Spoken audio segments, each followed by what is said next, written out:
Bonsoir. La sortie effectuée en fin de semaine par des employés du pavillon Argyle au sujet d'attouchements sexuels commis par 2 bénéficiaires a fait beaucoup de vagues aujourd'hui et a forcé la direction de l'établissement à réagir. Pascal, la direction qui s'est défendue et dit avoir agi rapidement dans le dossier. Oui, agir systématiquement. Depuis le mois de mai, il n'y aurait pas eu d'autres faits de la sorte, ce qui fait dire à la direction que les mesures qui ont été mises en place fonctionnent. Ce sont des gestes qui sont peu fréquents, nous dit-on. Sur 750 patients, 2 ont commis des gestes à caractère sexuel. L'établissement les considère inacceptables, mais les explique en disant que ces patients, pour la grande majorité, présentent de la démence qui peut entraîner de la désinhibition sexuelle. Ils ne sont donc pas conscients de leurs gestes.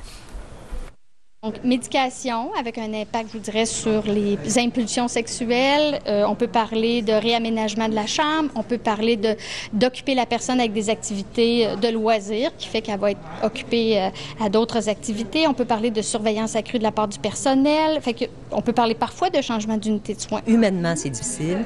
Éthiquement, on ne peut pas faire n'importe quoi.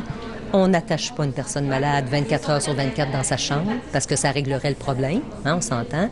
On ne donne pas de médication non plus abusive. Ouais, c'est délicat quand même. Hein? Et là, selon les employés qui ont soulevé ces cas, il y aurait une loi, disent-ils, du silence au pavillon Argyle. Ils disent que l'image de l'institution prime. Ça aussi, ça fait réagir. Impossible de confirmer ça avec des employés qui ne sont pas autorisés à accorder d'entrevue.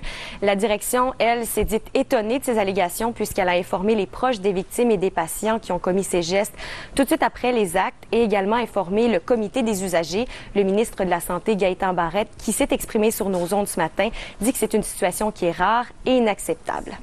On est dans une période de négociation et tous les éléments sont amplifiés et très régulièrement on fait